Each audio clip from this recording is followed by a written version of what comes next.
Chapter 261, The Ones in the Dark. Trisha's naked body was captivating. As most danced around so many parts, it glistened in the room that Ray occupied. Ray found himself gawking at the lewd form of the girl in front of him, unable to stop himself from being flustered by what he was looking at. As if that wasn't enough. Dumb. Dumb. Knocking sounds echoed from the entrance of his room. Damn it. How come I couldn't sense that on time? Ray reckoned it was due to his lesson stats and the lower efficiency of his skill, but he also recognized that it could also easily be the fault of the distraction in front of him. Fuck. What have I done? More of the mist cleared, finally revealing some explicit aspects of Trisha that he badly wanted to see, even though guilt swallowed him whole instantly. Stop. Stop. He yelled, and the nude girl turned into mist and faded away. HAAA. HAAA. He found himself breathing heavily as he stared blankly into the distance. How can I even look her in the eye after this? The knock on Ray's door woke him from his flustered thoughts, so he was awkwardly jerked back into reality. Why yet? He yelled out. Of course, his relaxed tone had returned, though that single stutter made him cringe. The voice that emerged was that of a Lady A. Carrie Blanc group employee. Lord Relix, everyone is prepared and waiting for you. All right. I'll be down now. He responded, collapsing on his bed instantly. Understood, sir. He heard her footsteps as she walked away from his door, and a sigh of relief oozed from his lips. Ray could only imagine if she had fought him when the naked body of a young lady was still in front of him. Ah! That would be so embarrassing. He wanted to scream out, but he controlled himself. It was time for business, so he couldn't afford to be in such a zone. It's Relix time. Once again. Ray cringed. Everyone who would be going on the journey was present. There was Cara Verde, with another man beside her, a Carrie Blanc agent. He would serve as the coachman, so his presence was necessary. Then, there was Esme, though she couldn't be recognized thanks to her dark mask. Just like Relix, she donned a dark mask, one that appeared more feminine, and she had a dark cloak on. Her long hair was packed to one side, she had a hood on, and her overall demeanor told of mystery. The last person to converge with the group was Relix, the dark adventurer. As he appeared from his spatial rupture, everyone welcomed him with bows and nods. Rebel Blanc and Asher even appeared to see the group off, wishing them farewell. They could only hope for the best. As they all boarded the carriage and began their journey, smiles were on their faces, and confidence radiated forth. They were prepared for any dangers that they might encounter. They had Relix on their side, after all. Unknown to all of them, though, the darkness they bled to encounter wouldn't be spotted for the next few days. Instead, it would converge in another place.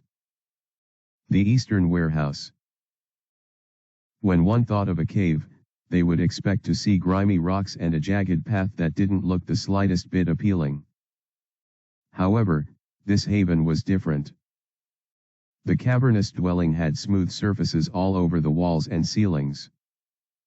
Tiny balls of light danced in the air like fireflies, and the place appeared far more pristine than most human dwellings. Flowers grew in multiple corners of the cave, generating an irresistibly pleasant aroma all around. The fragrance offered fresh air, so despite being surrounded by rocks, no single presence could feel it in the slightest. The cave walls glimmered with blue hue, and there was something sanctified about the large dwelling within that betrayed the smaller entrance. There could only be one reason for such a wondrous sight, the presence of elves. Two of such beings entered the cave through the entrance, their pointy ears and brightly colored hair stood out the moment they stepped in. Their hairs were pink and purple respectively, resembling beautiful flowers more than anything else. Their gem-like eyes also shone in the cave, and their pretty faces exuded a charm that humans could never dream to match. The duo walked through the passageway and navigated through the labyrinthine corridors within the cave, passing by the entrances to the temporary rooms of their comrades. Most of them were probably asleep now, considering it was already evening, but the two knew that their leader would still be awake. The moment they entered the central room at the end of the cave, their thoughts were confirmed. The entrance to the wide room was merely a curtain made of tender leaves. Once past them, a field of glowing dandelions would enter one's sight, and the aroma would be more than enough to overwhelm one's senses with pleasure. For the elves that walked in, though, they only felt awe and respect for their dear leader. She was at the very center of the dancing flowers, meditating very solemnly. Her eyes were closed, and both hands were spread apart to her legs, which were folded in her meditative posture. Her hair shimmered with green, blue, and silver light, like the fairest kind of flower one could pluck from the ripest tree. "Lady Aurora, we have returned," one of the elves said as both of them clasped their hands, bowing their heads as they greeted her. Aurora, as she was called, opened her eyes, the moment she was called. Her greenish-blue emerald eyes were on full display as she did so, and her long eyes perked up nearly instantly. The moment she saw the two girls in front of her, a smile coursed through her pale face and she nodded at them. "Lila. You're finally back."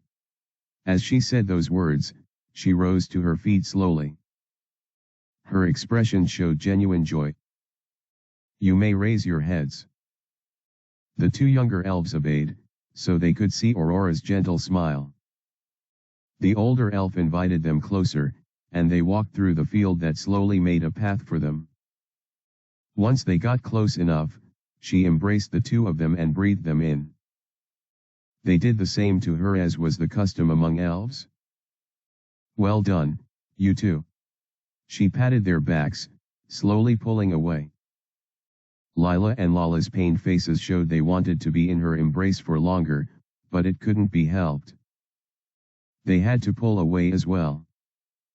As Aurora looked at them, she noticed their desires and only smiled even more. Little ones would always act like that. "You've been outside all day. I need to hear every detail." She sat in her previous position and urged the girls to do the same. They obeyed. "So, tell me everything." Lila and Lala glanced at each other, not knowing where to start in their analysis. Aurora nearly giggled at the cute behaviors of her sisters. It seemed she would have to help them once again. "Why don't we start?"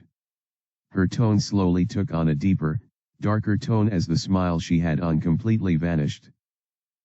"With the issue of the dragon." Chapter 262, Discourse Among Elves. Earlier that day, very early in the morning, Lila and Lala saw something. It was a fight between a dragon and a human. The dragon was a three-horned one, a dragon commander. As for the human, he was a considerably capable person. Ultimately, the dragon prevailed, and the human fled. This clash was peculiar for multiple reasons, so Lila and Lala knew they had to report it to their leader.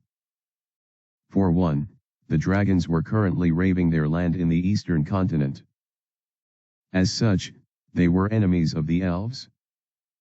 However, the reason they didn't come out to assist the human was because humans weren't too far off from dragons in the eyes of elves. Besides, this particular human had the stench of evil shrouding him, making him even more repulsive to the elves who watched. The second peculiar thing about the clash was that the dragon spared the human. That contradicted the nature of the feral and merciless beasts that the elves knew. The third, and perhaps the most important thing about the entire conflict, was what the dragon did after winning the battle. It entered the mountains through an entrance, and it also proceeded out of it. That seemed like an inconsequential detail. But if one considered the fact that the elves had been stationed in the eastern land for about a week now waiting for the enchanted items that they were promised, it made a lot of sense. The two elven scouts had finally found the warehouse of the humans, i.e., the Carrie Blanc group. With the dragon completely taking over it, and the elves knowing where the warehouse was now located, a perfect opportunity had presented itself. The elves could take what they wanted. All without paying a dime to the shady humans they had to make a deal with. This, too, was the world's perfect act of justice. The humans at Carrie Blanc stopped contacting us for some time now. I still tried reaching them today, but all to no avail. For Aurora, she could confidently say that she and her comrades weren't the ones at fault in this transaction. It was the humans. We've honored our part. They're the ones who defaulted. As she said this, the two ladies in front of her nodded vehemently. As expected of the humans. So untrustworthy. Elves had a strong distaste towards the affinity of evil. They all despised it greatly. Anything deemed unclean or unnatural was dubbed as evil, and for the elven culture, most of every other culture or race could be placed under that category. Sister Freya warned me about them, but I thought we could at least obtain a fair bargain if I seduced them with what they fancied most. Elves weren't lacking in resources or minerals. Their land was rich and full of them. From monocrystals to adamantite, orichalcum, and several other immensely valuable resources of the highest quality, far higher than what the humans currently possessed. The problem was that they didn't have any refineries. Elves weren't a technological species, so they had no way to properly purify their minerals or turn them into actual weapons or crafted items. As a result, they had to rely on the humans. We couldn't try the dwarves or giants because they're more difficult to deal with. Humans were very simple-minded, so they were the perfect pawns to use. The elves intended on selling their special resources to the humans in exchange for items. Of course, the humans had to supply them with items first before they got paid. It would be of inferior quality, but elves were desperate at this point. Anything grade 5 above was needed. Thankfully, the Carrie Blanc group delivered. There were at least thousands of consumable enchanted items in stock, according to what they were told, and a couple hundred durable weapons. We can finally drive those monsters away from our territory and cut off ties with these humans. Those were Aurora's thoughts when she entered into the agreement. Unfortunately, the humans failed in keeping their promise. And now, time was running out. We need to return home as soon as possible. Since they've delayed, then we are justified in our actions. And so, the elves decided to take matters into their own hands and seek out the warehouse where the goods were being kept. In their eyes, the deal was off. If the humans could not even honor an agreement despite having benefits attached to them, then they weren't even capable of being tame animals akin to livestock. They were nothing but wild beasts. The dragon was a blessing. It took care of the humans for us, so now all we have to do is take care of the dragon. Aurora smiled at her sisters. According to elven culture, they were all brothers and sisters. Those in higher positions had titles, yes, but in the end, everyone was in one big family. It was a value that they shared, one that no other race possessed. About the dragon. We saw no sign of it all day. Maybe it left already. Yes. Maybe it's not returning. Aurora furrowed her brows once she heard those words. The dragons she knew were very greedy and destructive. They wouldn't just leave so much treasure behind. Well, this dragon was indeed strange. Sparing a human like that. She stroked her chin in consideration. They still had to be careful, all things considered. We only brought a dozen of our brethren, so I would like us to be as vigilant as possible. It wasn't like a dragon commander was too much of an issue for her or anything, but she simply didn't want to take any chances for the sake of her younger ones. If we delay, it's possible that the humans could bring reinforcements and things could get messy. I suppose it's better to act quickly. Aurora murmured. She didn't want to fight humans not because she believed them to be of value or anything, but because it would sully her hands. A wild beast was still a living being. They couldn't possibly perform perverse acts against nature in such a way. Elves were naturally pacifists. The only reason we kill the dragons is because the oracle proclaimed them a scourge upon the world that should be eliminated. They were a threat to nature, and elves were nature's servants. At least, according to them. We will act tomorrow. Tell the rest of our sisters to prepare for battle. Aurora finally made her decision. Battle? But I thought we concluded that the dragon wasn't around any longer. Lala asked with innocence. Yeah. I thought so too. Lila added. Both of them had childlike eyes on their faces, causing Aurora to smile and pat their heads. In life, sometimes the unexpected happens. We must prepare for such moments. The two girls beamed at their elders' wisdom and bobbed their heads in pure agreement. Amazing. So wise. Aurora merely giggled at the innocence of her younger sisters. This was how people were supposed to be. Uncorrupted by the evils of this world. The dragon might show up again, the humans might come back with reinforcements, or a new threat could arise. To protect themselves, the elves had to be prepared. For the sake of our family, we must fight. Asterisk. Asterisk. Asterisk. Thanks for reading. Chapter 263, Brewing Conflict. The time has come, my dear sisters. Aurora stood in front of 10 elves, all of whom were on the zenith of what could be considered a hill. It was a high ground, with a valley stretched below that led to the cluster of mountains that was their goal. They had made a cave within this hill as their abode, but now they were out in the open. The 10 elves that stood in front of Aurora had gowns that were seemingly made from patches of plants and flowers. Their colorful attires radiated warmth and beauty, and the looks on their faces greatly complemented what they wore. Each elf was astoundingly beautiful. Their hair color appeared tropical, and their fair skin oozed magnificence. Of course, their pointy ears also added to this exotic beauty. Out of all of them, however, Aurora stood at the very top of elegance. Her greenish blue, coupled with silver hair, flowed with the cool wind while her emerald-like eyes gazed upon her brethren.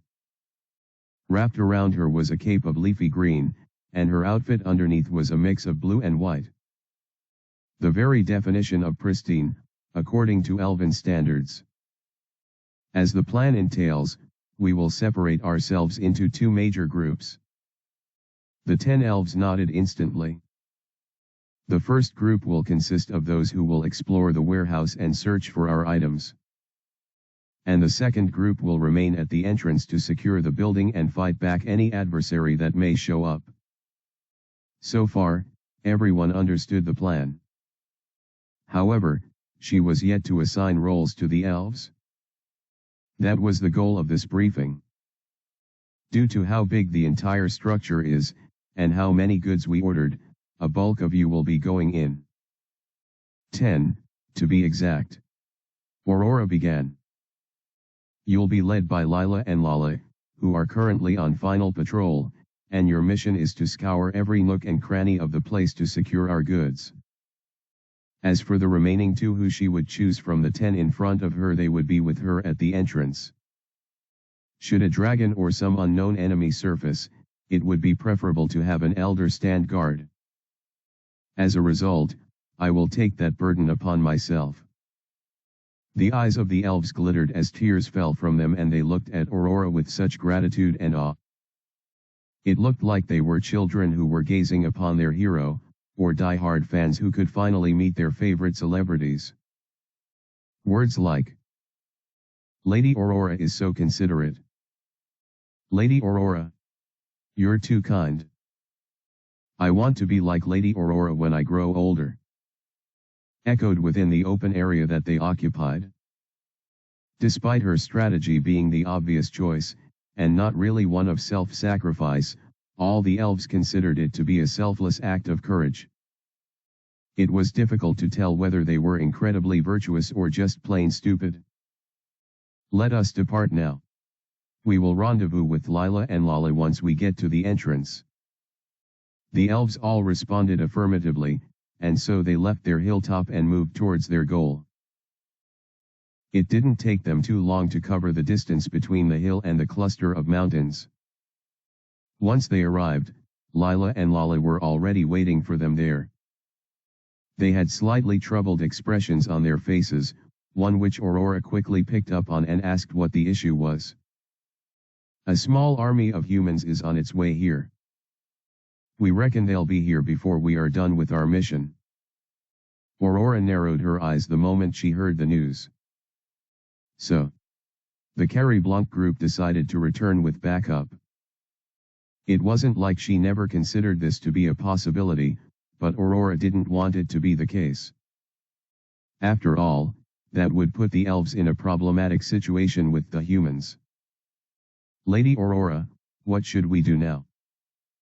As soon as she was asked this question, she snapped out of her thoughts and gave the only reasonable answer she could proffer at this point. "We continue with the plan. The humans were given their chance, but they failed to meet up with their end of the bargain. As far as the elves were concerned, the deal was off." "Understood." All the elves bowed their heads before her, and she nodded in response. "Lala and Lila, you have the greatest sensory abilities of the group, so you will be leading the group inside." The two elves nodded eagerly. "We won't disappoint you, Lady Aurora." "You can count on us, Lady Aurora." Like little children, excited when they were sent on errands, they displayed pure joy at the responsibility that was thrust on their shoulders. "Yura and Yair, you will stay by my side as I welcome the humans." The two elves whose name were called forth nodded and moved forward, also affirming their readiness for the role with their words. With everything set and prepared, there was no need to waste any more time. "My sisters, let us begin the task." "Yes, Lady Aurora."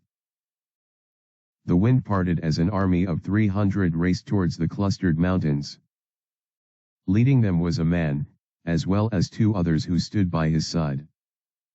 These were the mercenary gang, and their leader Fenrir was at the forefront of the horde. Closest to him were his two lieutenants, the surviving members of the Deadly Three. And then, behind them were the strongest men of the mercenary gang.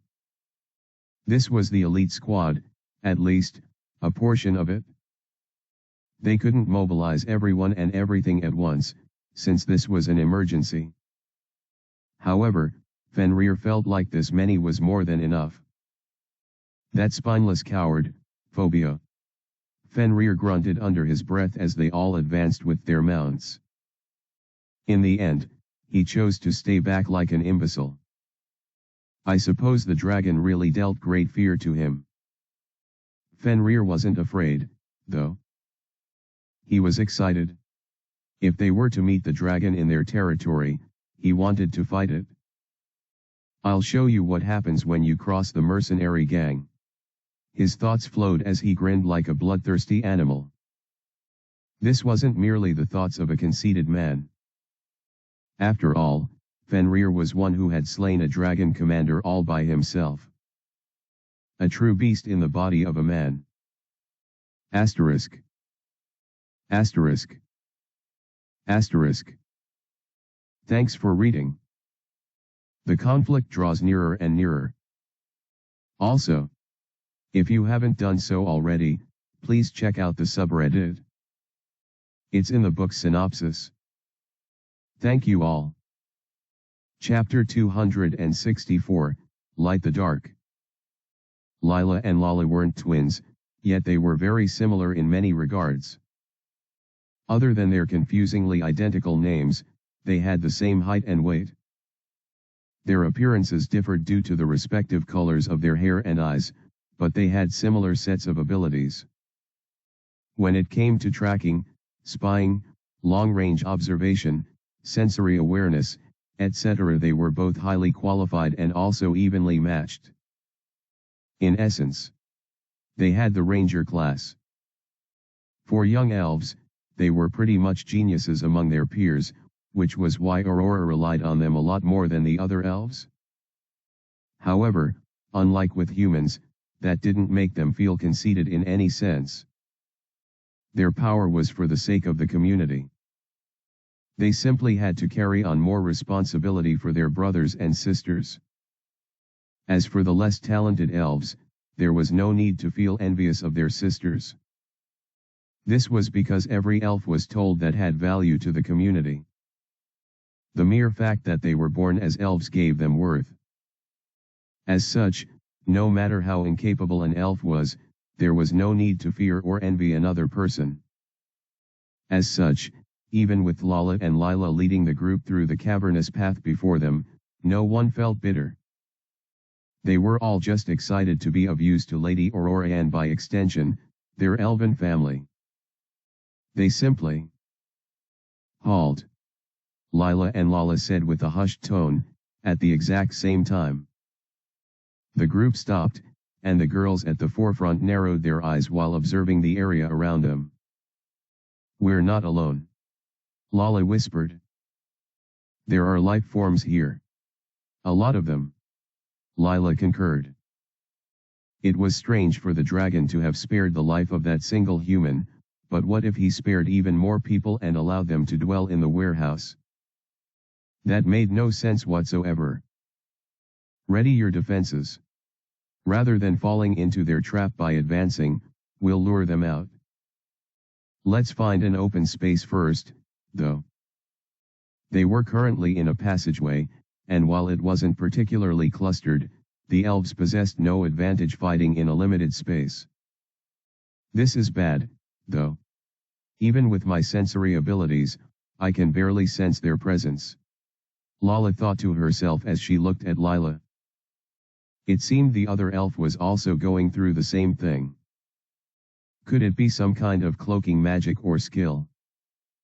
Does that mean the dragon anticipated our action?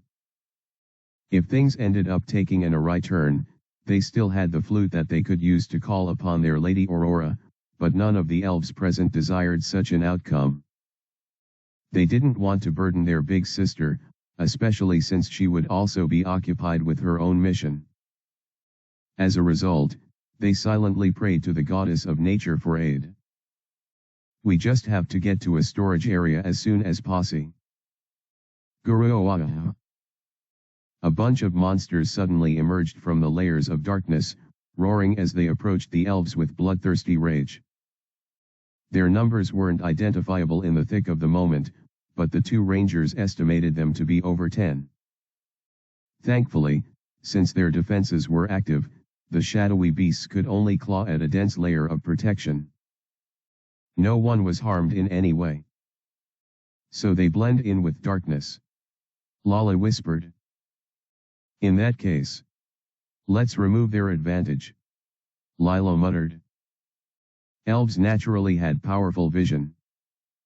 Whether it was day or night, they could see quite vividly. However, this vision of theirs had a downside which the elves were now noticing. Our sight automatically banishes darkness by ignoring it and ensuring we see light. By blending in with darkness, they were also able to bypass our superior vision until it was nearly too late. Lala and Lila wondered if they would have taken any damage if they hadn't erected barriers prior, but there was no way to honestly determine that. Realizing this, the two ignored their initial line of thought and focused simply on eradicating the prowling creatures. The two of them stretched their hands forward and released a blast of pure light. Instantly, a bright flare clouded the room, revealing just how many monsters there were around them. That was when the elves opened their eyes in shock. What is this? There are hundreds of them. What in the world? What should we do now? Monsters of varying kinds and shapes and sizes were occupying the hallway, all of them with starving eyes and salivating mouths. We're at a disadvantage here. We need to hurry. Quicken up the pace as we look for an open area. Lala and Lila instantly took initiative and commanded their 8 sisters. The girls nodded, ready to follow the instructions they had been given. The monsters are stunned thanks to, so we just have to continuously use it while we navigate our way past them. They've crossed the area, but with our barrier, we can push them aside and advance. Elves had special eyes, so unless the in question was especially powerful, they weren't going to suffer any adverse effects from it. As such, using this strategy was the best course of action. Let's go. The group hurried past the monsters, carrying out their plans with the utmost kind of precision. Every elf assisted in utilizing, or some other variant in the form of spells rather than a skill. Thankfully, their barriers held up as they kept up this long process. Until finally, they arrived at a clearing. Guruwayuwa. Yuruwayug. Kurkiwu. Monsters swarmed around the elves, approaching from various pathways that led to the same clearing. The elves appeared undeterred, forming a small circle within the clearing as they cautiously watched the creatures approach. This is strange. I see different kinds of monsters. Indeed. They should be attacking each other, but they're working together. The elves found it absurd, especially since they had observed nature for so long and already knew how it operated. Monsters of differing races never work together. Unless. Perhaps it's due to the dragon's influence. It must be controlling them somehow. They never expected to see monsters, talkless of a variety of them working together in such huge numbers. However, this was yet another example of the wise words that Lady Aurora had bestowed upon them. Lala and Lila looked at each other and nodded warily. They could see it with their own eyes. In life the unexpected happens. And preparations must be made for such moments. And now that the moment had come, there was only one thing they could do. Fight. Asterisk. Asterisk. Asterisk. Thanks for reading. Chapter 265, Creeping Fear. Elves were pacifists. No matter what happened, they were averse to violence. And even in the case of necessary violence, they never crossed a line. The line of death. We need to disable them somehow. Yeah. Let's utilize the skills at our disposal. For those who know spells on restraints, you should utilize them now. If you have the skill, use that too. A stronger skill is also preferable. Hurry. The monsters were already closing in on the elves, so the ladies began to raise their voices a lot more. This was so their instructions wouldn't be drowned by the countless grunts of the approaching monsters, and also because they were slightly anxious. Sure, they had a wider room to operate on, but if they dawdled for too long, the monsters would fill up the space. That would be bad for everyone. Thankfully, the combined barrier that they had was around a tier, and none of the monsters could penetrate it. At least, not yet. On my mark, everyone. Lila yelled, not willing to wait and find out if their barrier was more durable than the countless attacks they received from the surrounding beasts. Prepare to release your spells and skills at once. As Lala's voice echoed out, determined expressions formed on the faces of the young elves. Even though the hundreds of monsters, most likely C-tier and some B-tier, surrounded them, they were certain that their combined mental attacks would be enough to knock them out for good. That way, they could freely explore the warehouse without any further interference. The monsters got closer, the brimming lights from the eyes and hands of the elves grew brighter. And after a second of silence, with everyone holding their breaths, now the attack erupted. A wave of powerful mana swept through the room, releasing a strong mental wave of skills such as, and, as well as spells of the same caliber. The goal was to simply render the monsters invalid or incapable of action for a long period of time.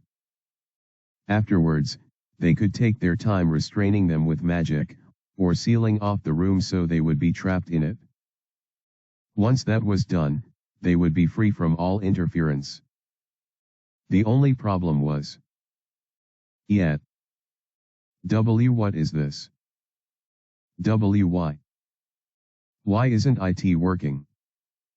Their eyes slowly began to widen as they noticed that the monsters weren't stopping. But they're only C-tier. The combined might of their abilities was easily A-tier. So why weren't the monsters falling down? They're getting closer. Anxiety began to rise, and some other emotion that the elves hadn't really felt since the mission began started to creep in. It was fear. Eek. It's not working. Why isn't it working? Let's try again. Again. The elves did the exact same thing one more time, expecting something different to happen. They were disappointed. The only difference between the current moment and the moment before was that the elves now had less mana to work with. None of their mental abilities were working on the monsters. Panic spread among the 10, and the 8 weaker elves began to look up to the 2 talented ones. They were the ones who had the most responsibility, so it was only natural for this to happen. Lila and Lolly had to be held accountable. Could it be an effect of the dragon? Maybe mind control. It's mind control that allows them to work together. That was the only answer that Lila and Lala could conjure up. There was no other explanation. For it to resist our A-tier combined mental effects, it means the dragon's mind control skill must be higher. No one was surprised to hear that. Dragons were especially powerful, so one having an S-tier skill wasn't particularly uncommon. In fact, it was a prerequisite for a 3-horn to have an S-tier skill. This is bad. Lala thought to herself as she watched the monsters approach. None of us have S-tier skills. Only Lady Aurora does. The most they had were A-tier skills. Lala and I are not experts in mental skills and magic, so we can't utilize much in that regard. This is really bad. A bead of sweat fell from Lila's forehead. The only option now was to use binding magic to somehow render them immobile, but even that option was a bit iffy. There are too many of them to capture.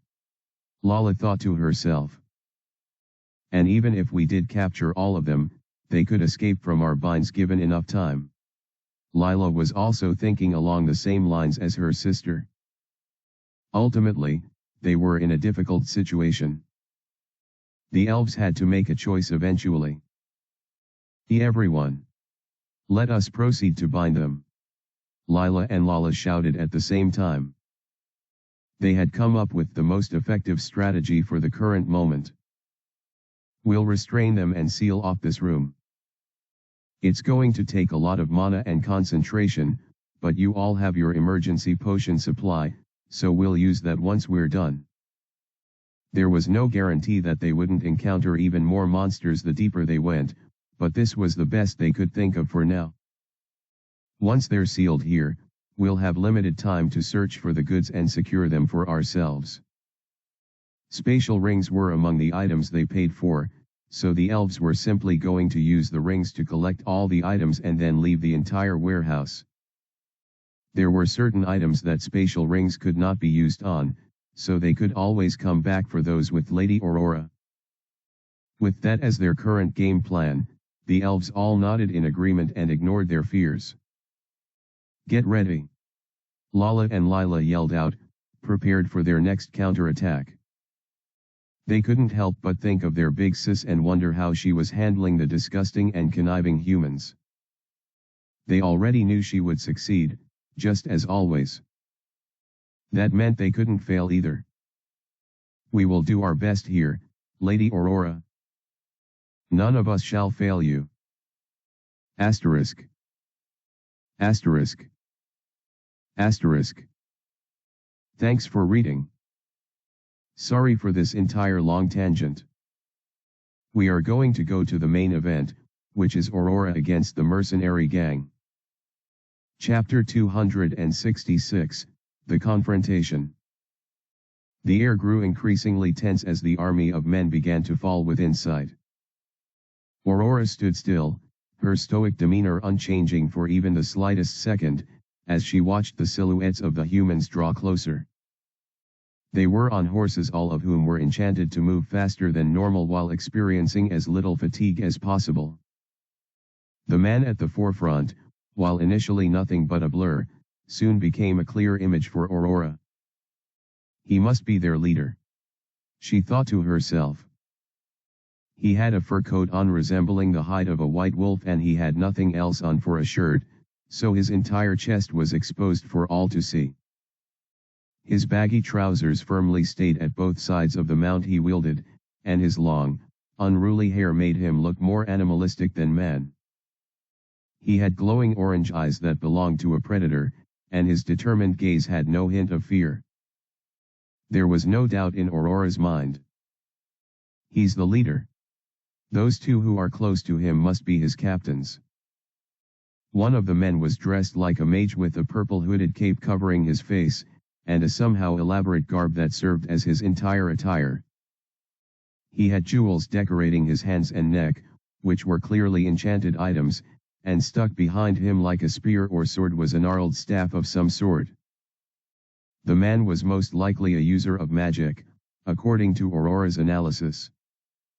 As for the second man, he had heavy armor on from head to toe. His face wasn't even exposed thanks to the helmet he wore. He only had his visor meant for seeing and punctures close to his ears and nose so he could breathe and listen. The heavy armor he had on was obsidian black, though it had silver designs all around. Aurora could see no blade with the man, but she knew he had to use some kind of weapon. Does he have an ability to conjure weapons?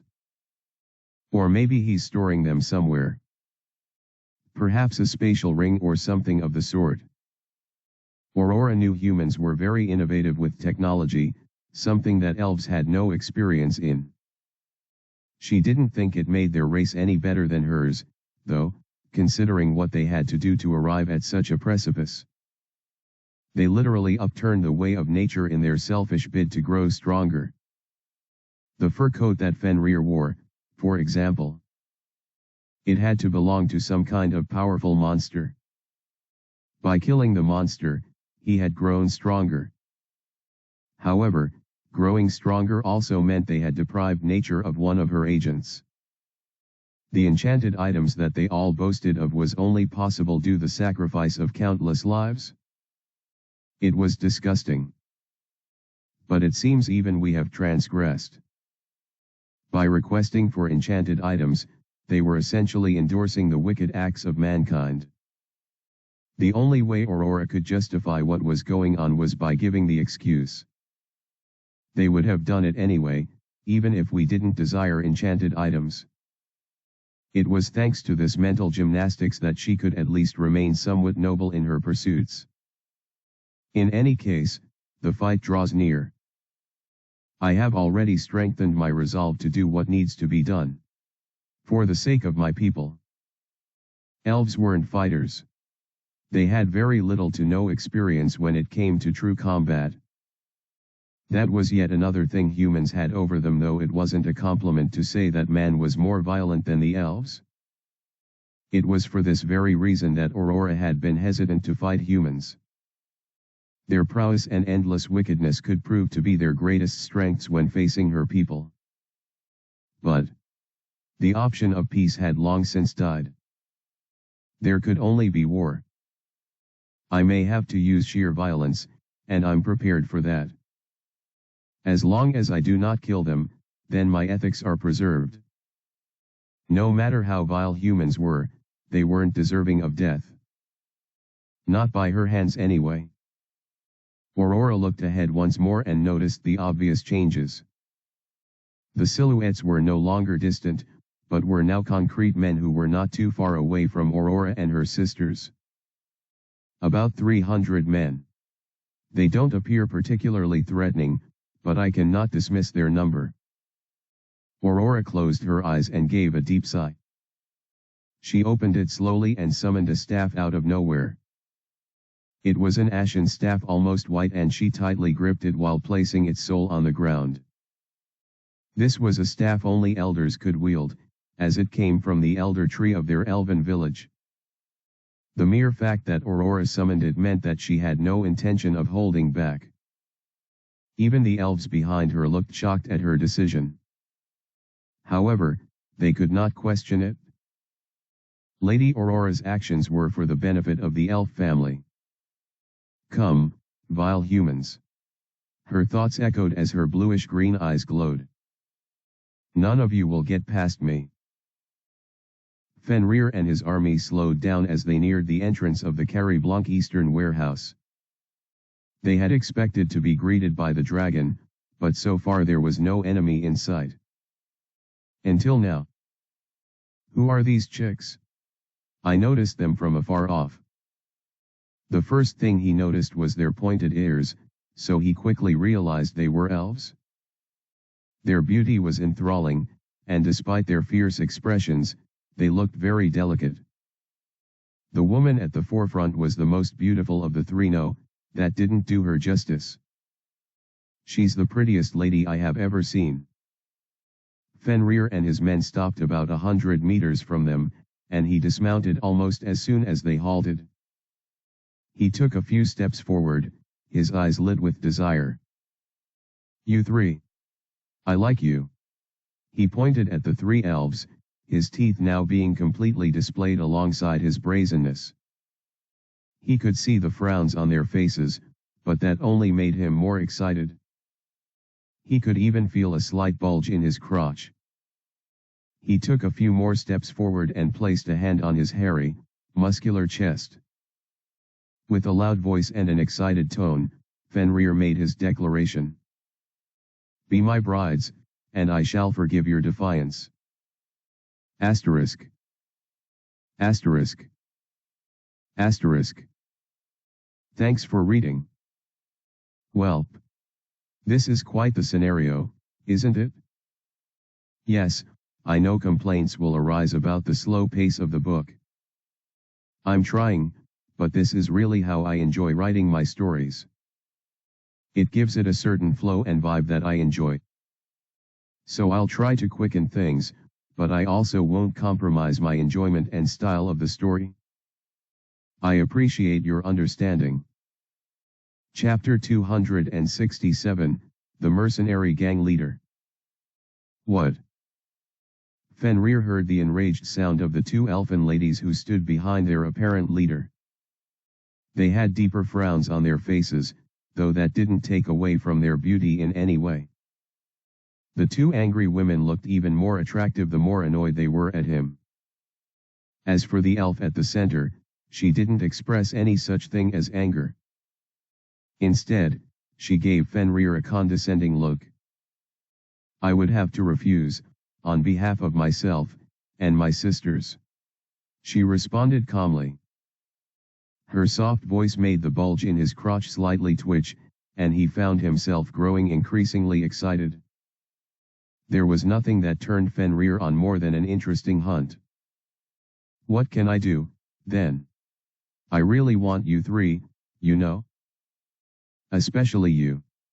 He pointed at the most mature elf of the bunch. Her brows furrowed a little in disapproval, and the two elves behind her began to yell with anger. How dare a mere human? Don't look at Our Lady with your filthy eyes. Their reactions made Fenrir chuckle in delight. Elves were rare to find, but finding ones this amusing was impossible. He knew he had to have them at all costs. But first, we have come here to recover our goods which lay beyond that entrance. I don't suppose you'd let us freely pass. As he said this with a smirk, his two lieutenants moved closer to him, and his 300 men began to reach for their weapons. They had to take care of business. We have taken full custody of the goods within. Per the arrangement made with your Carrie Blanc group, those items inside belong to us. The prettiest elf spoke sternly, gently hitting her staff on the ground. The moment she uttered those words, Fenrir's eyes widened in shock. Those Blanc bastards. So they were dealing with the elves? A wide smile formed on his face as he appreciated the intel. The men behind him also looked at one another in both surprise and amusement. Once again, they were assured of the quality of the items they would soon be getting. Based on her response, she seems to think we're the Carrie Blanc group. I could just play along, but there's no merit in that. He smiled, both internally and externally as he stepped forward and flexed his muscles. My name is Fenrir, leader of the mercenary gang. We are not affiliated with the Carrie Blanc group, instead, we have thoroughly crushed them. The two elves behind their leader reacted with genuine shock and expressed nothing short of disgust towards Fenrir and his approaching men. As a result of our victory, we deem it our right to claim the spoils of war. Don't you agree? He raised his hand, as if requesting for something. So step aside and hand over the warehouse. Before things get messy. His bloodthirsty smile and wide grin made it clear that he was willing to be a ferocious beast if they refused his gentle offer. Fenrir didn't care much for long talks and negotiations. If something was his, he would want to have it no matter what, no sharing or haggling involved. He was strong, therefore he didn't have to learn diplomacy or grovel at the feet of anyone. Fenrir was simply following the unfair law of the world. I believe I already made my position clear. The leader elf said calmly. This place is now under the custody of the elves led by me, Aurora El Slaviare. Fenrir could feel some kind of pressure circle around Aurora as she spoke like strong winds that only seemed to be growing into a tempest. If you know what is good for you and your subordinates, then you should retreat. Now. Fenrir could detect confidence in the words of the elf. This wasn't merely defiance. It was a challenge. Aurora, as she called herself, was strong. He. So that's how it is. Fenrir grinned widely, cracking his neck as he slowly winded his muscles. That's such a shame. I truly didn't want to fight you. He wasn't particularly averse to hitting women, but he didn't want to damage the faces of the pretty elves that he would soon make his. Well, I can always have them healed, so there's no need to think that way. Besides, if he made sure to pummel them well, they would know better than to defy him next time. The sooner he taught them obedience, the better. Why don't we handle this like mature adults? Me versus you. Fenrir was, of course, referring to Aurora. Frankly, he wanted to rest out her strength and see how strong she was. He already knew elves were very poor at combat, but this particular one seemed fairly confident in her power. It would be nice to see her despair once she falls under my superior strength. Fine. Though I do not mind taking you all on right now. Aurora took a step forward. Her statement amused Fenrir. He couldn't tell if she was speaking this way due to self-assurance or pure stupidity. You two, remain here and guard the entrance. She told her two subordinates, who nodded at her every word. Once she was done, Aurora took a few more steps forward, until she was a considerable distance from her sisters and much closer to Fenrir. The latter was also moving closer to her. You do know that there are multiple entrances, right? My men could always take a different route. Fenrir chuckled in a mocking tone. It matters not. I will not allow any of you to step inside. Aurora's response was curt and straightforward. It was clear that she didn't desire to converse with the human in front of her. Fenrir only took this as even more motivation to have her as his woman. By the way, I heard a dragon attack this place. I don't see any traces of one, so. Was it you who got rid of it? Fenrir narrowed his eyes as he asked the question. If she is the one, then I should assume she's a lot stronger than my deadly three. I'll probably need to go all out from the start. However, her response to the question was a shrug. The dragon left already, so we took it as our chance to obtain our goods. Fenrir was chuckling long before realizing it. Based on her statement, he could decipher two things. First is the confirmation that they're the true buyers of those enchanted items. Secondly, they're not as strong as the dragon. If they were, the elves wouldn't have waited for it to leave before attacking. Thus, Fenrir reached his conclusion. In essence, I'm definitely stronger. He stepped forward with his muscles bulging with every step he took. There's no need to go all out for now, but there's also no need to hold back too much either. With this line of thought, he activated 3 out of his 5 skills. A swirling force instantly rushed around him as both his offensive and defensive abilities rose to the max. Burning aura enveloped his body like flames, and he grew to be at least 1 feet taller than usual, with his muscles looking a lot bigger as well. Every aspect of Fenrir had bulked up, and as he stood right in front of the elf he desired, he licked his lips with utmost delight. You're mine. Asterisk. Chapter 267, The Mercenary Gang Leader. What? Fenrir heard the enraged sound of the 2 elfin ladies who stood behind their apparent leader. They had deeper frowns on their faces, though that didn't take away from their beauty in any way. The 2 angry women looked even more attractive the more annoyed they were at him. As for the elf at the center, she didn't express any such thing as anger. Instead, she gave Fenrir a condescending look. I would have to refuse, on behalf of myself, and my sisters. She responded calmly. Her soft voice made the bulge in his crotch slightly twitch, and he found himself growing increasingly excited. There was nothing that turned Fenrir on more than an interesting hunt. What can I do, then? I really want you 3, you know? Especially you. He pointed at the most mature elf of the bunch. Her brows furrowed a little in disapproval, and the 2 elves behind her began to yell with anger. How dare a mere human? Don't look at Our Lady with your filthy eyes.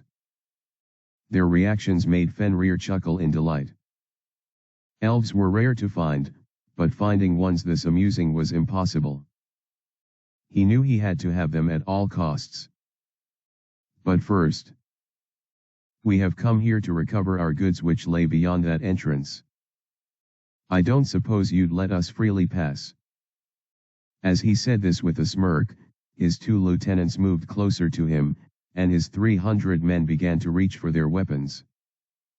They had to take care of business.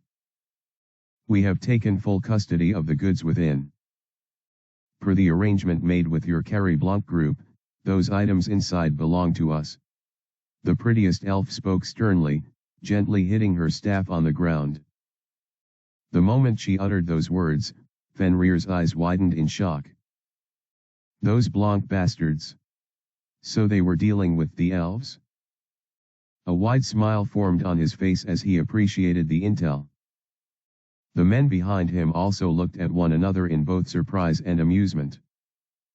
Once again, they were assured of the quality of the items they would soon be getting. Based on her response, she seems to think we're the Carrie Blanc group. I could just play along, but there's no merit in that. He smiled, both internally and externally as he stepped forward and flexed his muscles. My name is Fenrir, leader of the mercenary gang. We are not affiliated with the Carrie Blanc group, instead, we have thoroughly crushed them.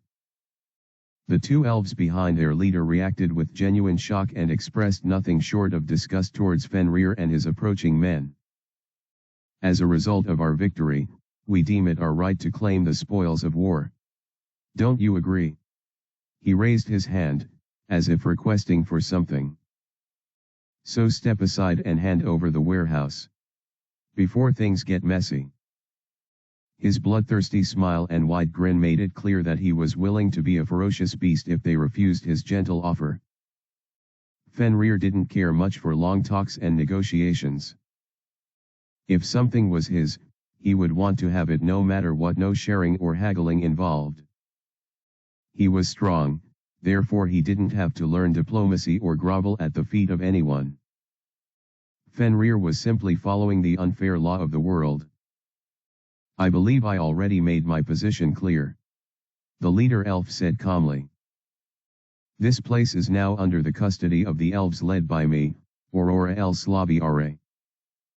Fenrir could feel some kind of pressure circle around Aurora as she spoke like strong winds that only seemed to be growing into a tempest. If you know what is good for you and your subordinates, then you should retreat. Now. Fenrir could detect confidence in the words of the elf. This wasn't merely defiance. It was a challenge. Aurora, as she called herself, was strong. He. So that's how it is. Fenrir grinned widely, cracking his neck as he slowly winded his muscles. That's such a shame. I truly didn't want to fight you. He wasn't particularly averse to hitting women, but he didn't want to damage the faces of the pretty elves that he would soon make his. Well, I can always have them healed, so there's no need to think that way. Besides, if he made sure to pummel them well, they would know better than to defy him next time. The sooner he taught them obedience, the better. Why don't we handle this like mature adults? Me versus you. Fenrir was, of course, referring to Aurora. Frankly, he wanted to rest out her strength and see how strong she was. He already knew elves were very poor at combat, but this particular one seemed fairly confident in her power. It would be nice to see her despair once she falls under my superior strength. Fine. Though I do not mind taking you all on right now. Aurora took a step forward. Her statement amused Fenrir. He couldn't tell if she was speaking this way due to self-assurance or pure stupidity. You two, remain here and guard the entrance. She told her two subordinates, who nodded at her every word. Once she was done, Aurora took a few more steps forward, until she was a considerable distance from her sisters and much closer to Fenrir. The latter was also moving closer to her. You do know that there are multiple entrances, right? My men could always take a different route. Fenrir chuckled in a mocking tone. It matters not. I will not allow any of you to step inside. Aurora's response was curt and straightforward. It was clear that she didn't desire to converse with the human in front of her. Fenrir only took this as even more motivation to have her as his woman. By the way, I heard a dragon attack this place. I don't see any traces of one, so. Was it you who got rid of it? Fenrir narrowed his eyes as he asked the question. If she is the one, then I should assume she's a lot stronger than my deadly 3. I'll probably need to go all out from the start. However, her response to the question was a shrug. The dragon left already, so we took it as our chance to obtain our goods. Fenrir was chuckling long before realizing it. Based on her statement, he could decipher 2 things. First is the confirmation that they're the true buyers of those enchanted items. Secondly, they're not as strong as the dragon. If they were, the elves wouldn't have waited for it to leave before attacking. Thus, Fenrir reached his conclusion. In essence, I'm definitely stronger. He stepped forward with his muscles bulging with every step he took. There's no need to go all out for now, but there's also no need to hold back too much either. With this line of thought, he activated 3 out of his 5 skills. A swirling force instantly rushed around him as both his offensive and defensive abilities rose to the max. Burning aura enveloped his body like flames, and he grew to be at least 1 feet taller than usual, with his muscles looking a lot bigger as well. Every aspect of Fenrir had bulked up, and as he stood right in front of the elf he desired, he licked his lips with utmost delight. You're mine. Asterisk. Asterisk. Asterisk. Chapter 268, Fenrir vs Aurora. Fenrir, chief of the mercenary gang. He had the class Warlord, a B-tier class, and 5 skills at his disposal. 3 of these skills were B-tier skills, while the 2 others were C-tier. He was also level 145, the strongest man recognized in the underworld. Alongside his experience in combat, his privileges as a warlord, and the multiple skills at his disposal, he had one more thing that made him known to be invincible. The fact that he had killed a dragon commander. All of that culminated into the one known as the chief of the mercenary gang. An unstoppable force of violence. Whoosh. In a harsh breath of wind, Fenrir made his first move, rushing towards the still elf with a powerful fist directed at her face. Sure, it would disfigure it, but Fenrir was assured that she would survive. Boom! The earth shattered as his fist made impact, causing debris to fly in multiple directions as smoke rose from the elf's position. While he didn't hear her screams and groans, he imagined it was frowned by the loud noise of destruction that he caused. He was wrong. Fenrir thought his eyes were deceiving him as he looked at a standing silhouette within the smoke. A second later, and the winds carried away all that obstructed his sight so he could see the being who stood upright before him. It was none other than Aurora. She maintained her position, and the calm expression on her face had not been altered in the slightest. While everything around her had suffered from the effects of Fenrir's punch, the platform she stood on was absolutely fine. And it was all thanks to the near-white translucent barrier that formed a sort of semi-sphere around her. Nice defense. Fenrir commented, despite his usual habit of not speaking during fights. The fact that the elf kept staring at him with such defiant eyes unnerved him a little.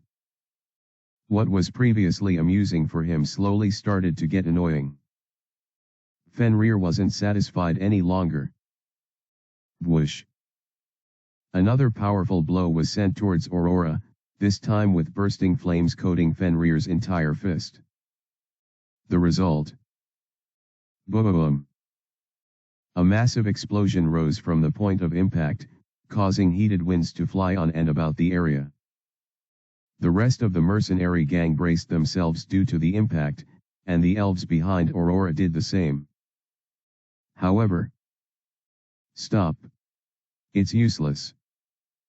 Aurora and her barrier remained intact. What's going on? Fenrir had never seen anyone capable of defending against two of his attacks so casually. Perhaps the Grand Mage of the kingdom could do so, but she was just one person. Besides, she would have to cast a spell for that. Hold on. This is an elf. I can't hold her to the same standards as the others.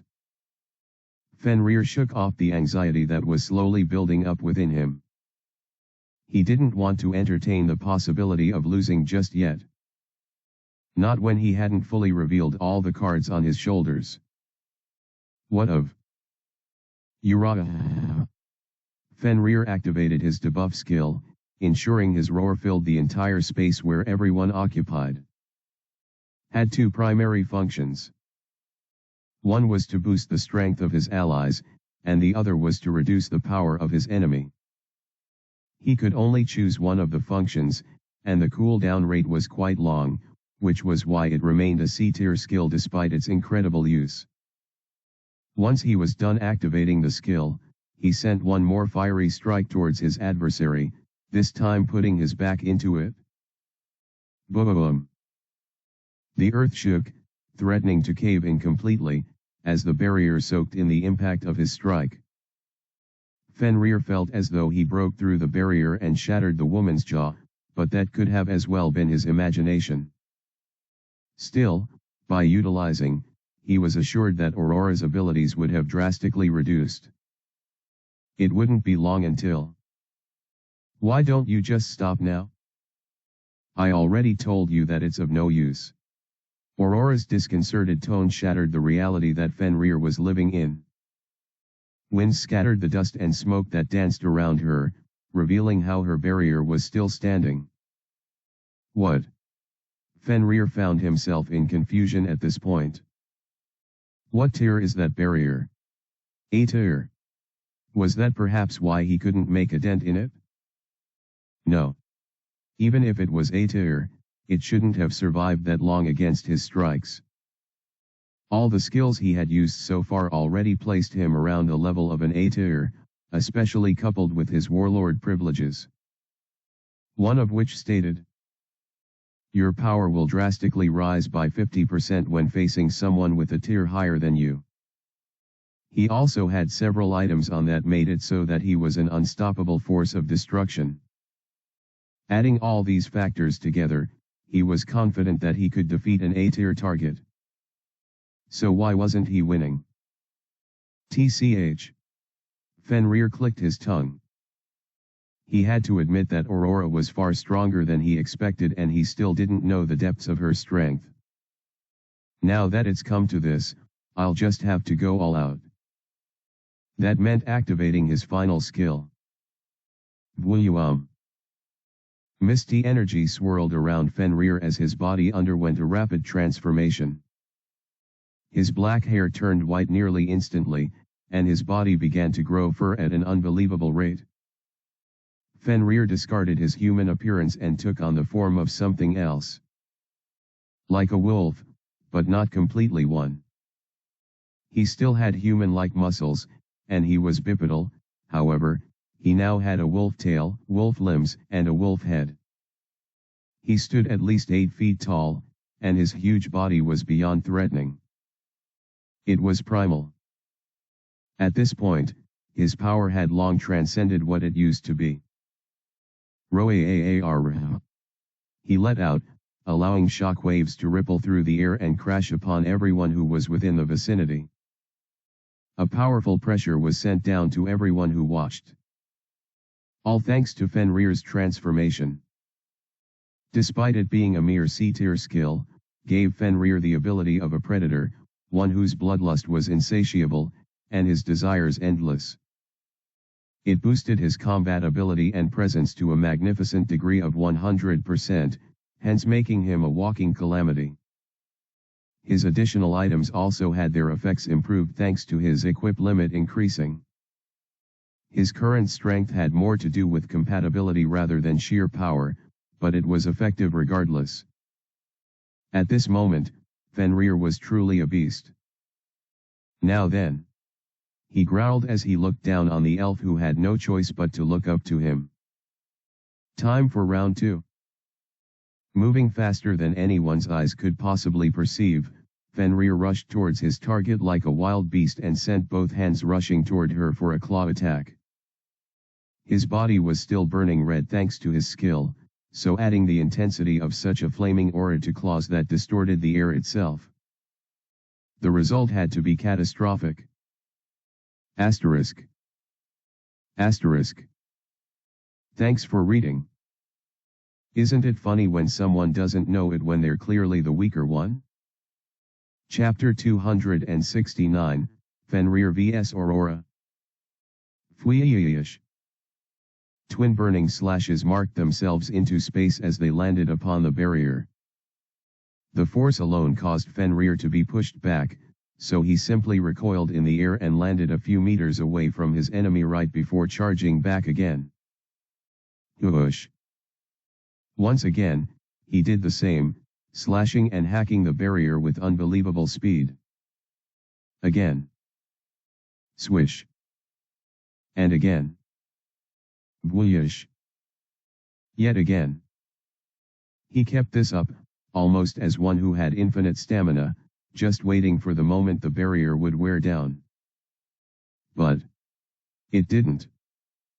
No matter how many strikes he made, or how fast he tore through the air to reach his target, or how badly the area around him was devastated, the barrier remained intact. Haa. Haa. After about 5 minutes of relentless assault, the beast finally slowed down. He exhaled heavily, standing about 10 meters from his target while huffing and puffing. Why is the barrier not going down? I've tried practically everything. Fenrir already knew the answer, but he had been subconsciously ignoring it all this time. But, with his options all but consummated, he had no other choice but to admit the truth. She's stronger than I am. And it's not even close. It felt like a strike to his ego, especially since he desired her as a submissive bride. Now that he knew who was superior, Fenrir felt beyond annoyed. He felt frustrated. Damn it. I do have that one final card, but I can't use that. Not here. And not on her. That meant he only had one option. Prepare to attack, everyone. Fenrir yelled out. The entirety of the mercenary gang unsheathed their weapons, and the 2 members of the Deadly Three instantly appeared next to their leader. Fenrir was still in his beast mode, but he knew it would only last for about 3 more minutes. He had to end it within that time frame. You don't look too surprised. Still having that calm facade. Fenrir scoffed at the elf who remained in her barrier. Humans are untrustworthy scum who don't keep to their word. I never had any expectations from you, to begin with, so your actions don't surprise me. Fenrir frowned a little as soon as he heard Aurora's monotonous response. Are you saying you can take on all of us at the same time? You're that confident, huh? I believe I already told you that I didn't mind those odds from the start. Fenrir felt a rising heat in his chest as he heard her replies. He initially felt turned on by her words, but now he only wanted to pummel her without any mercy. He truly desired to kill her. We'll see about that. He growled, raising his hand while preparing his men to attack. There's nothing to see. The woman raised her staff from the ground and pointed it towards Fenrir and his crew. Attack. The moment Fenrir's roar echoed in the air, the mercenary gang elites marched forward with their weapons drawn and their skills being activated. In their horde, they advanced with threatening power and chance of violence. The very ground shook, and the air around vibrated as tension took over. Led by Fenrir and his 2 lieutenants, the army neared Aurora, with bloodlust so palpable one could nearly taste it. But they were all stopped by a single spell from Aurora. In an instant, a massive willow tree appeared behind the elf, and flowers erupted from the ground to form a garden. Pretty colored flowers of various colors filled the area with sheer beauty. It surrounded Aurora, and it soon covered the grounds that the army trampled upon. The moment the adversaries took a step forward, their eyes turned white and their faces lost all the violence it once had. Instead, they became drowsy and collapsed on the ground. One after the other without exception they fell down and completely lost consciousness. The 300 were the first to go, and the 2 lieutenants didn't last very long either. Within seconds, everyone was down for the count except one. "Why you?" Fenrir was kneeling, his body trembling as he fought to resist the drowsiness that was creeping inside his massive body. Just what kind of?" Fenrir's vision was already getting blurry, but he knew he couldn't fall unconscious. He couldn't leave himself at the mercy of his adversary. Damn it. Damn it all. If it wasn't for his current state of power, he would have fallen like the rest of his subordinates. Never before had he experienced such humiliation. At least, I could always sense the difference in power between me and whoever was stronger than me. Like when he fought the dragon commander and won, or when he faced Scylla's bodyguard and instantly knew who was stronger. He could always tell. But this elf was completely different. She appeared so delicate, even when she was trying to be firm. He truly thought he could take her on. I was wrong. She's definitely top tier. Perhaps even in the S tier. As Fenrir mulled over this issue, he felt footsteps coming his way. His heart raced, but rather than the excitement he would normally feel, there was a hint that this was due to fear. Finally, the footsteps stopped, as the one who approached him now stood right before his kneeling self. "I told you there was no use. It seems your limits are B-tier skills, and you have no aptitude for magic." Her words echoed deep in his ears. Human hubris knows no bounds indeed. Aurora's words stung Fenrir to his core. His wounded pride could no longer allow such insults to go unanswered. "My trump card. It seems I'll have to use it now." There was no way she could survive this ability he was about to utilize. It was a privilege from his warlord class, and the most powerful tool in his arsenal. "Get ready, bitch. It's time for payback." Before he could conclude his thoughts, his distorted senses noticed many footsteps coming from the entrance of the warehouse. They all belong to elves? She has reinforcements. Asterisk. Asterisk. Thanks for reading. Chapter 270, Dark Realization. As expected. They're unimpressive. As Aurora stood in front of the humans she so easily subdued, she heaved a sigh. She was grateful that they didn't give her any issues whatsoever in the battle. The Ashen Staff's barrier was able to deflect all his attacks, so I suppose there was no need to worry about the combat abilities that humans possess. Her S-tier nature magic was also pretty useful in subduing all of them without any need for excessive violence. I must have overestimated them in a bid for caution. Aurora nearly smiled to herself. The only one who was still awake despite her spell was Fenrir, but he was barely even conscious. Even if he chooses to counterattack, he'll barely be able to do anything. Right as she was having these thoughts, 10 elves emerged from the entrance of the warehouse. They're back. Finally. Aurora smiled, glad to finally be done with dealing with humans.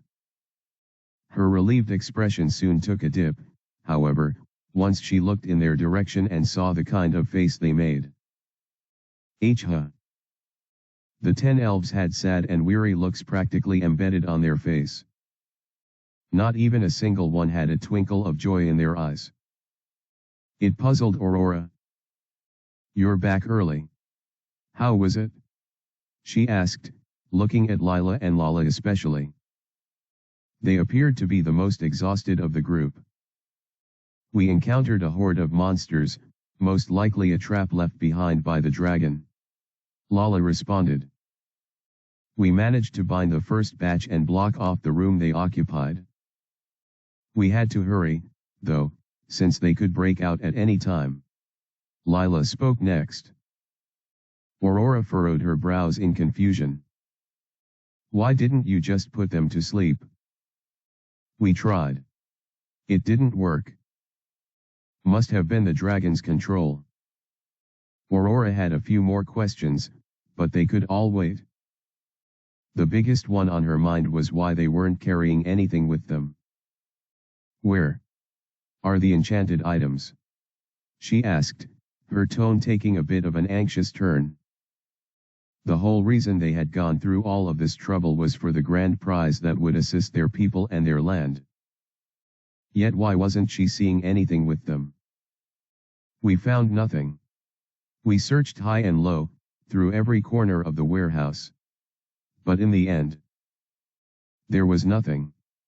It's empty, at least, for the most part. Aurora couldn't believe what Lila and Lala told her. Are you sure you weren't in too much of a hurry? She knew it was insensitive to ask such a question, especially after her sisters had done their very best. Lila and Lala were especially diligent, and everyone knew that for a fact. But Aurora simply couldn't believe that their prized goods were missing. The dragon must have taken them all. Could it be spatial magic? Aurora could feel anger getting mixed with frustration as she gritted her teeth at the news. Kikik. A strained chuckle echoed from the man who knelt before her. He was in a delirious state, barely conscious. Yet, he gave his all to laugh at the elves. Serves you bitches FWIP. In one swift turn of her staff, Aurora whipped Fenrir, causing him to lose consciousness that very instant. Afterwards, she took a deep breath and sighed. I guess there's no helping it. As Aurora muttered this, she looked at the human beneath her. There was no need to resort to violence since he would have passed out a few seconds later anyway. The reason she went so far was due to her frustration. She was angry. That cursed dragon. Her mind echoed as she clenched her fist. Everything was ruined now. We can't just go home empty-handed, and there's no telling how things have escalated over there. She bit her lip and did her best to hide her immense vexation, knowing fully well that her impressionable sisters would feel even worse seeing her that way. Let's retreat for now. It wouldn't be good if the earlier fight attracted unwanted attention. This was the middle of nowhere, and Aurora doubted that the dragon would return, but the safe call for the current situation at hand was for a timely retreat. What about the humans? One of the elves asked. Aurora felt the question was unnecessary, and she was about to let her thoughts be known. But, considering our major loss, this isn't the time for anything of the sort. We'll leave them here. There's no need to worry about them. Understood, Lady Aurora.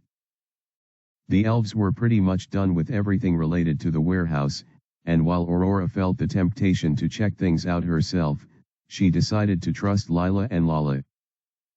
I might return to check things out on my own later. If indeed all the enchanted items were gone, they would have no choice but to leave within the month. I only fear what will happen to us afterwards. Fenrir woke up in a field of wilting flowers, and not long after doing so, he could see his comrade slowly waking as well. Despite falling unconscious so abruptly, his entire body felt so relaxed and amazing.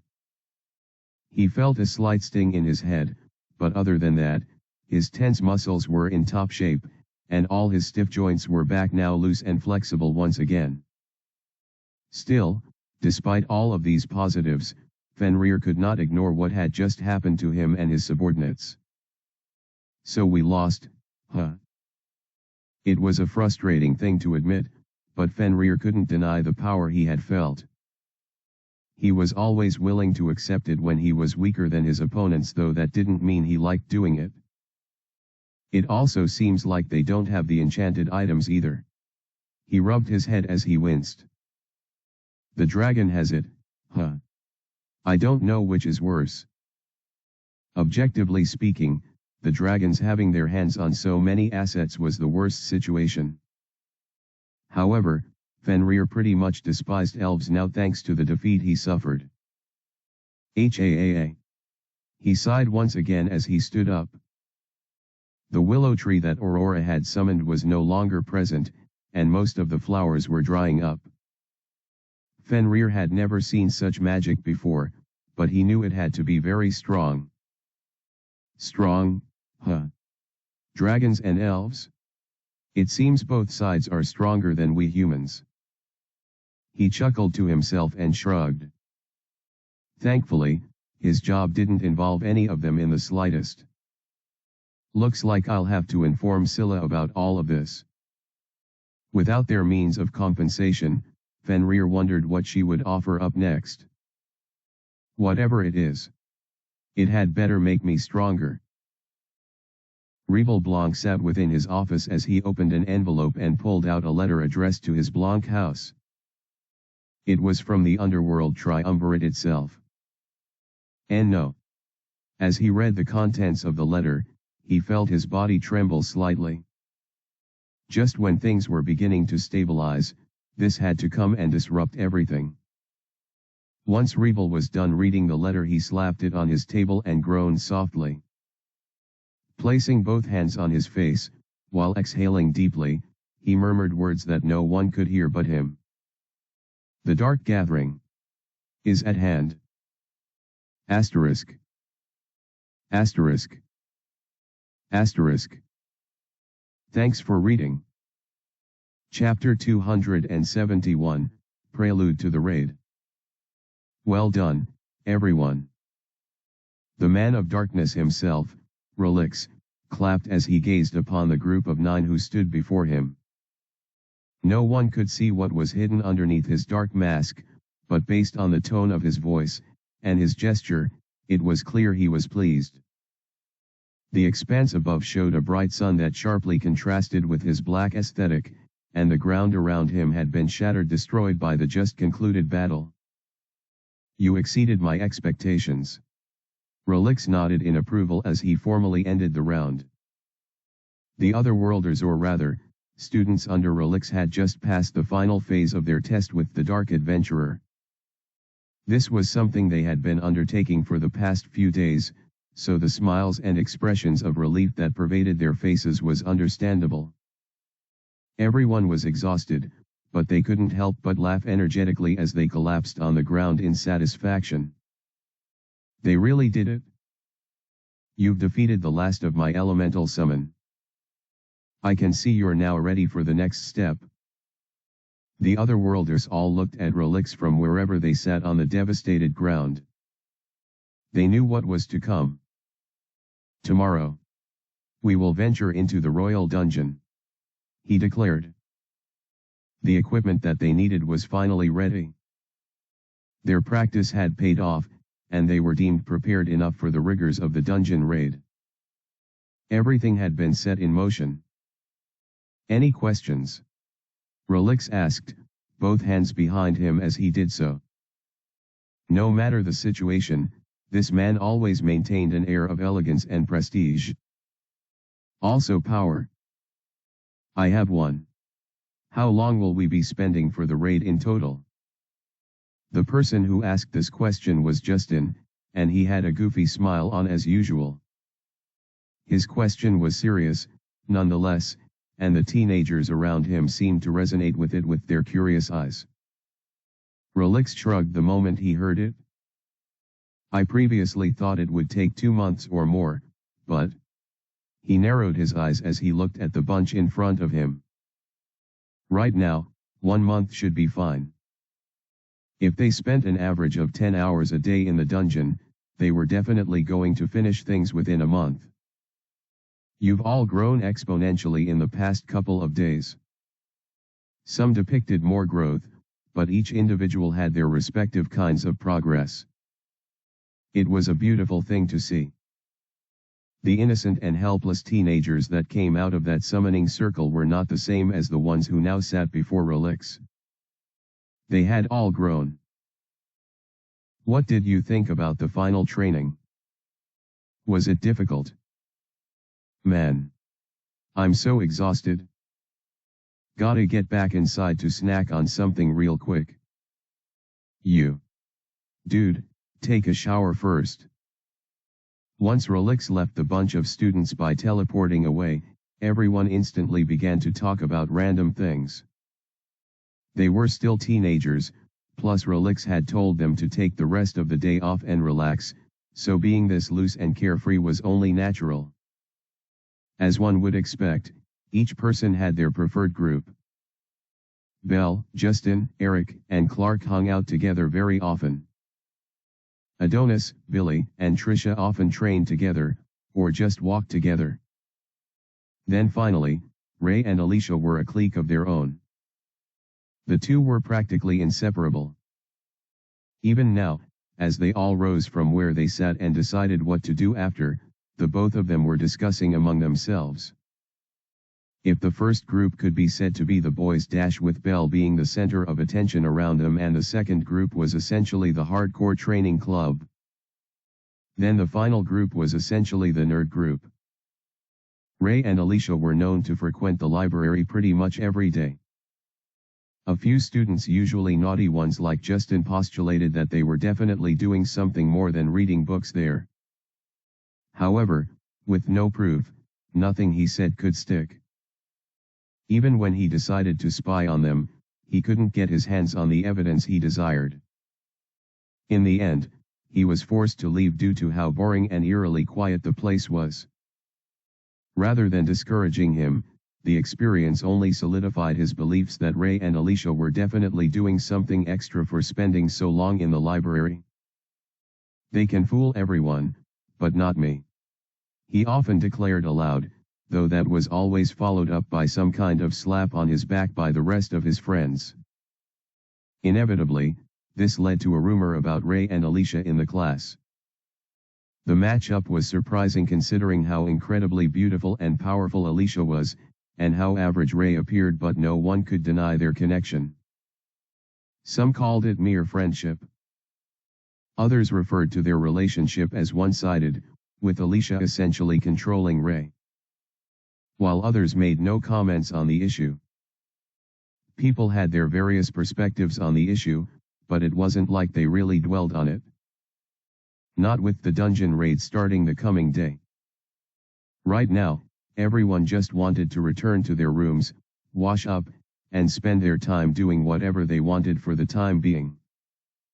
Reading, eating, sleeping, or basically anything else that didn't involve training. Even Billy and Trisha, the training junkies of the class, didn't look like they were up to that for the day. As for Adonis, he currently stood in front of everyone as they slowly rose to their feet in order to leave the training field. "Everyone, may I have your attention?" As one would expect, everyone turned in his direction that very instant. He had a smile on his face, the kind that made him look like a god sculpted into the form of a man. It captivated everyone and drew them in. "I want to express my thanks and gratitude to all of you here. Despite the tough training, none of you quit or gave up. You kept up the hard work, and we've finally made it this far as a result." Unlike the initial number of 29, who were functionally a disorderly bunch, this small squad of 9 members was far more coherent. It showed the benefit of quality over quantity. "I want to congratulate all of you, and wish you safety, regarding tomorrow." Adonis' white teeth were displayed for all to see, and he gave his genuine heroic smile so all his classmates could join him in his celebration. And they did. Every single one of the 8 that stood opposite Adonis gave their versions of smiles. All of them were beyond excited. I wish you all good luck on the dungeon raid. Asterisk. Asterisk. Chapter 272, Prelude to the Raid. Within the inner sanctum of the Royal Library, 2 students were making a bit of noise. Ray, stop. Why? You like it, don't you? Their voices and pleasant sounds echoed within the vast world of books and knowledge. The library was meant to be a world of silence and discipline, but the sounds that these 2 teenagers were making wasn't at all akin to that. There was no prestige in their words, no hush accompanying their tone. They laughed and giggled forbidden activities within the 4 walls of the sacred hall. The only reason they got away with it was because no one else was present in the library. It was just them. Stop. I'm serious, Ray. Alicia's face was beet red as her body trembled. She swiftly covered her flushed face with her hands, but that only caused amusement for the boy who was next to her. You're saying that, but you don't really mean it, Alicia. He made a wide grin as he advanced closer. A somewhat sadistic smile played on his face as he playfully spoke. Your body is honest, Alicia. You can't deny it. Indeed. Despite telling Ray to stop, the girl couldn't deny that she was enjoying every fraction of this moment. After all. Ray, please transform back. Ray was currently partially transformed as a rabbit thanks to his special ability. It's too funny. Ha ha ha ha. His 2 legs were entirely similar to that of her familiar, and they looked incredibly weird being attached to his human torso. His hands were also human, so one could only imagine how odd he looked with such a strange appearance. Ah, yes. He also had bunny ears. He. I bet Snow thinks of me as one of her own. Ray turned to the white rabbit who sat on Alicia's desk. The familiar looked at Ray for only a few seconds before snickering in its rabbit sound. It rolled over and laughed to its heart content, most likely making fun of Ray in its animal language. I guess even your rabbit thinks I'm a joke. Ray chuckled as he hopped forward with his rabbit legs. Of course, he fell flat on the ground thanks to having no proper balance. Oh wow. Kwee. Kwee. The rabbit laughed even more, uttering some unintelligible words. Hey, Snow. Be nice. Alicia said to the rabbit in disapproval, quickly turning to Ray and sighing. I warned you, Ray. Serves you right for hitting your face on the ground. Even though Alicia folded her arms and closed her eyes as she uttered those words, there was no denying that she really cared. The red hues on her cheeks, and the fact that she slyly opened her eyes and looked at him in concern just a second later, proved how much she cared.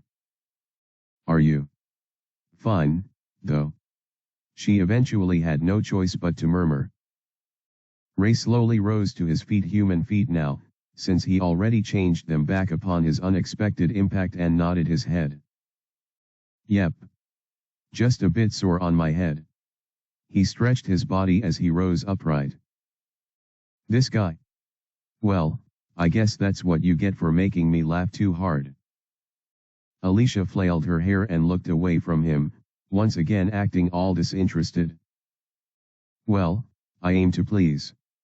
Ray bowed curtly, a mischievous grin appearing on his face. Both of them found themselves laughing not long after.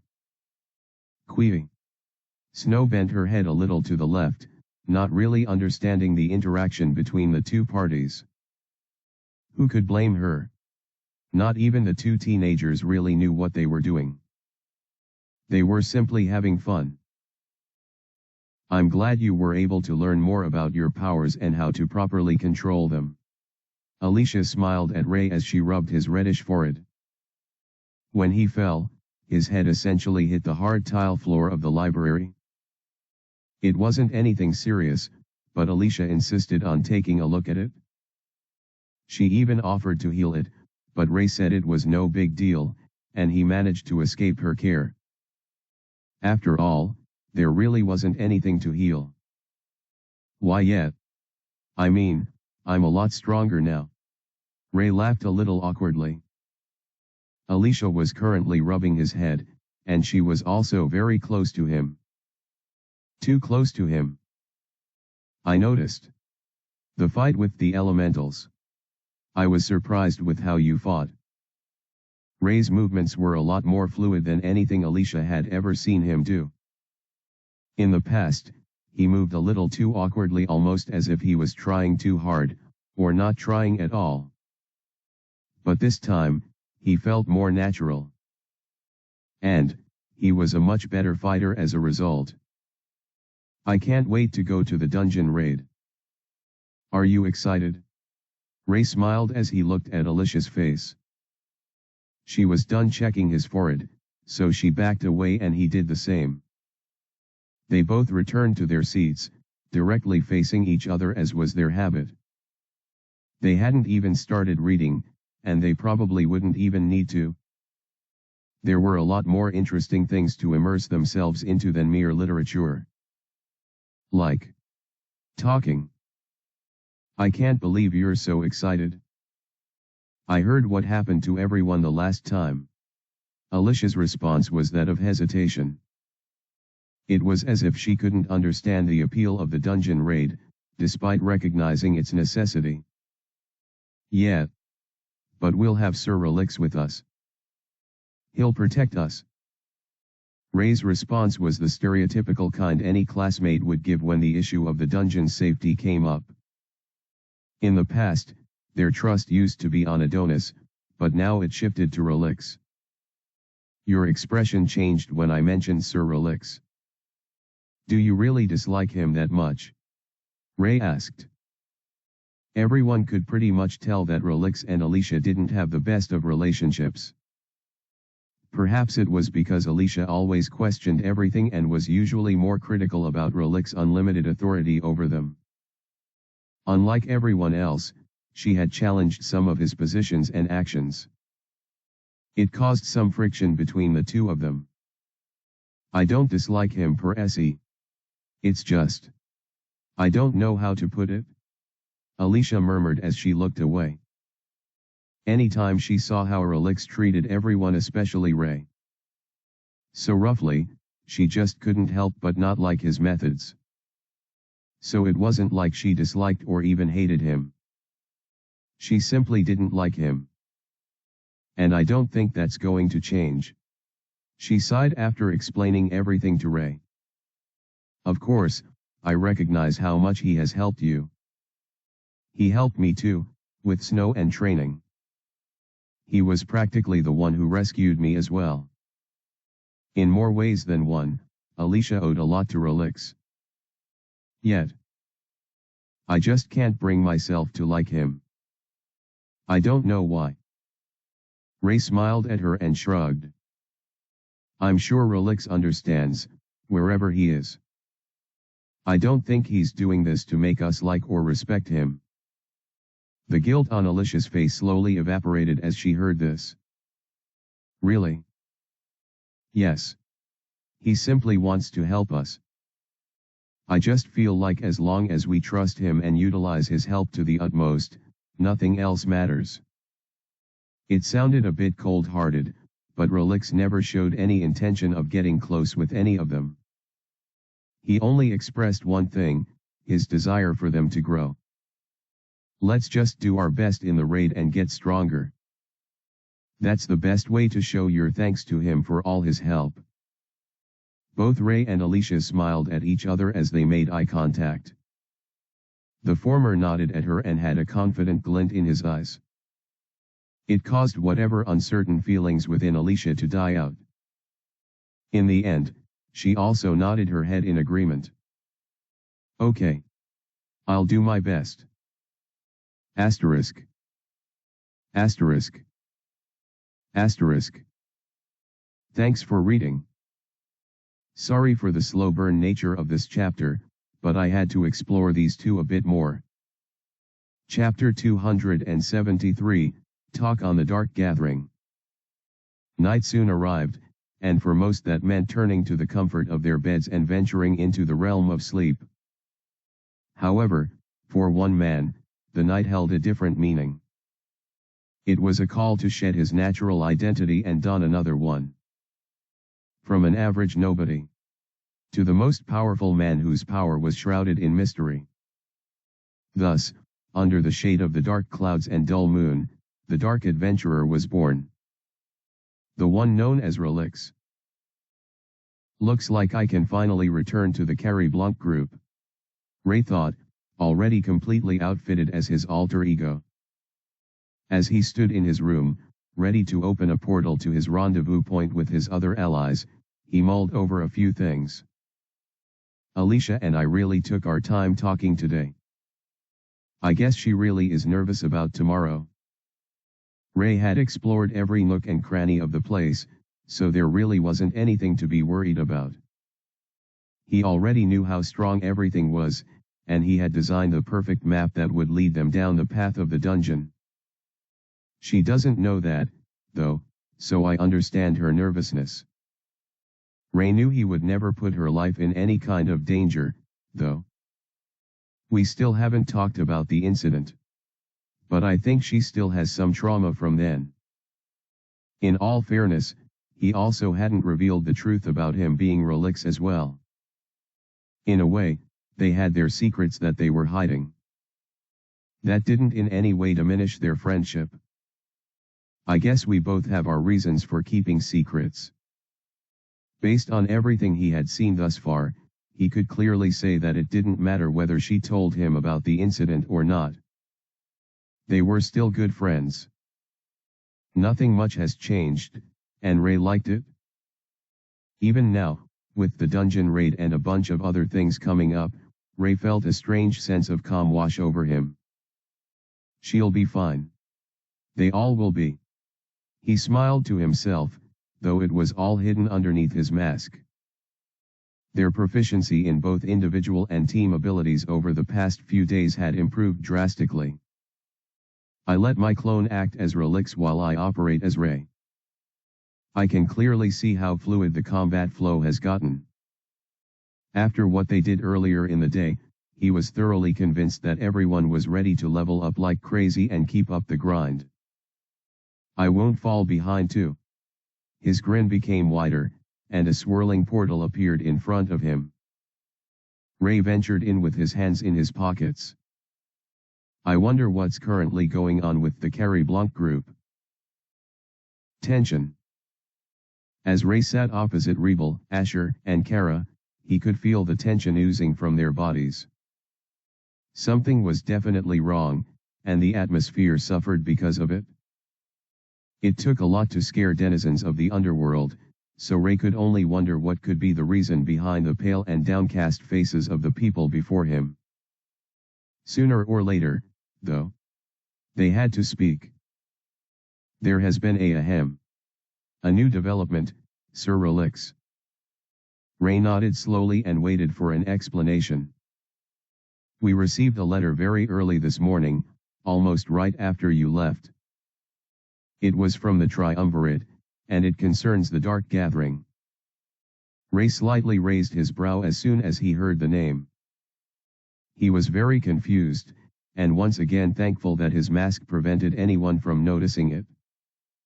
The Dark Gathering. He muttered, giving a vague sense of understanding. Why aren't they elaborating? Do they expect me to understand it with just that? A head of sweat fell from Ray's face as he waited for Rebel to keep speaking. There was no way he would say anything inaccurate or stupid and risk embarrassing himself. The burden was on his interlocutor. As you well know, this means that the Slave Union, the Obsidian Council, and the mercenary gang have to gather in the Allied Merchant City for a meeting. We are expected to show up as well, Rebel said with a deep sigh. Ray didn't know how they expected him to figure that out on his own, but he simply responded with a hum and allowed Rebel to continue. The venue for the dark gathering is the same as every year, and this isn't the first time we'll be having it, but as you can tell, there's a lot that is suspicious about this invitation. As soon as Ray heard that, he made a deep sigh. There was no way he couldn't tell this much about the current situation. Indeed. It's most likely a trap, is it not? Ray smiled as he spoke almost amusedly. It was clear that Scylla and her new order were trying to make a big move to eradicate the Carrie Blanc group by using this dark gathering as an excuse. My suspicion is that they intend to take over my territory and also the Verde properties during the dark gathering, where we'll be too powerless to do anything. Rebel spoke with a grave tone. They'll also take your lives there, won't they? Tying up all loose ends. The older man nodded at Ray's additional statement, and the expressions on both Kara and Asher's faces showed that they recognized the current situation very well. Everything they had worked for was in danger. There's a lot I don't understand, though. Ray's thoughts trailed as he looked at the bunch. For days now, they had been going all over the United Human Alliance, securing the properties of the Verde House. Ray had also said used that chance to check out the slave warehouse along the way. So far, all those warehouses have been empty, and the properties were secured with much of an issue. Things had gone pretty smoothly without incident at all for the past few days. Almost as if Scylla's new order was biding their time for the moment to strike. If that's the case, then I'm pretty sure this dark gathering is their endgame. If that was the case, then Ray knew it had to be something incredibly serious and well thought out. One of the reasons why he spared two heads of destruction was so they could report back to the mercenary gang and by extension, Scylla. Doing that would make them see the Carrie Blanc group as a threat, while also ensuring they would be distracted by other factors. I don't know how they handled the Eastern warehouse matter, but I suppose they should already know that there's nothing inside.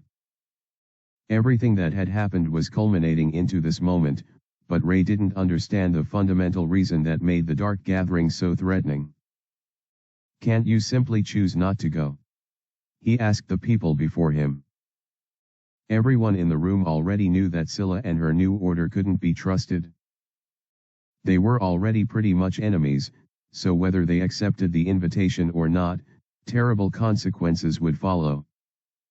So why don't they just ignore it and start preparing for their inevitable atta? I can't do that. Rebel Blanc interrupted Ray's thoughts, causing him to widen his eyes a little. Yet. If I don't go, we will all die.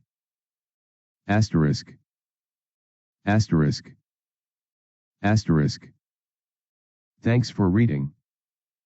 Looks like everything will go down in the dark gathering.